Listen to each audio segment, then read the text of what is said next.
We're here at Hollywood Sporting Clays, and we're here with Stephanie Farah, who's with Be the Match.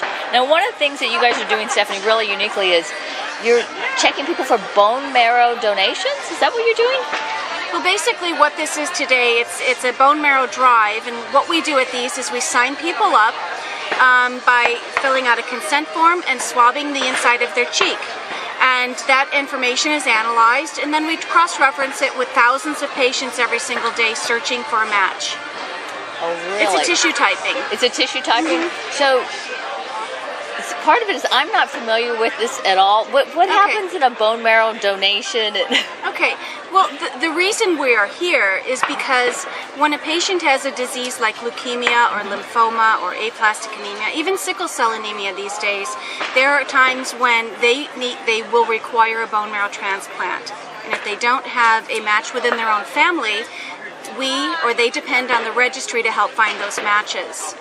Our registry right now is about 8.2 million people. It's a lot of people. It's a lot of people, but there's still over 6,000 patients every day searching that we can't match.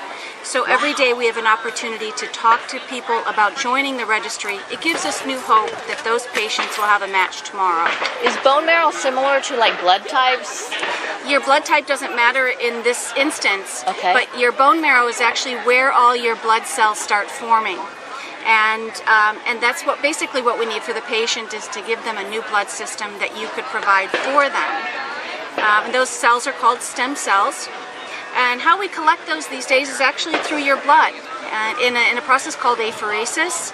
About 80% of the time we can remove the blood from your arm, and it goes through a machine where we will separate out the cells that we need for the patient, and then you actually get your blood back in the other arm, just minus those cells, and you can help cure a person of a life-threatening disease. These are patients who have no hope other than what you can provide for them.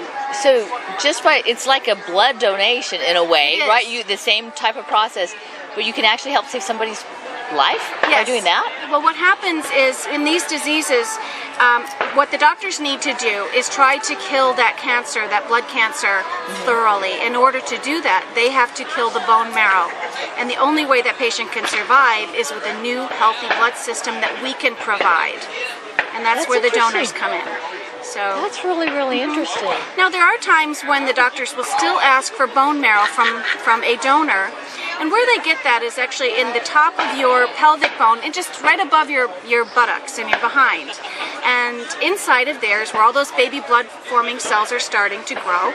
And when they ask for those, a lot of times it's for pediatric patients. The bone is not that hard. So what the doctor does is just put you under general anesthesia for about an hour. Right. He can insert a hollow needle and extract what he needs. You wake up an hour later and you're going to go home the same day. For a couple of days afterwards, you're going to feel some localized discomfort, and I think that's kind of a nice reminder that you may have been the one to just save somebody's life. It's a little bruising. I'm still like, I'm like trying to come up with the words to say, because it's amazing how simple it is and how much of a difference you can make as a person. It's actually a very simple process. A lot of people are not aware of it. What they learn, they see on television shows, which doesn't really portray the program very honestly. They're made for dramatics to show what's going on, but the actual process itself is much easier than what they show. Wow, that is amazing. So through community outreach, coming to events like this, we have an opportunity to talk to the public and grow that registry so everybody has a chance at a second chance at life, basically. So if somebody isn't here today at the event because they're watching this, right? How could they get their bone? Oh, actually, how can they get swabbed? It's easy these days. You can go online, marrow.org or bethematch.org. There's a link on there. You can join online. All you have to do is follow that link, put in your information, and we will send that kit to you through the mail. It's just the swab kit, and then we'll put you on the registry. There is a promotional code that should be entered during that time, and it's called HOPE for All, HOPE, the number 4 and ALL. And you can join the registry, and you can give hope to those thousands of patients and search every day for a match. Wow, Stephanie, well, thank you very much. And of course, people check out your website so you can be the match and help save somebody's life. Absolutely. Thank you.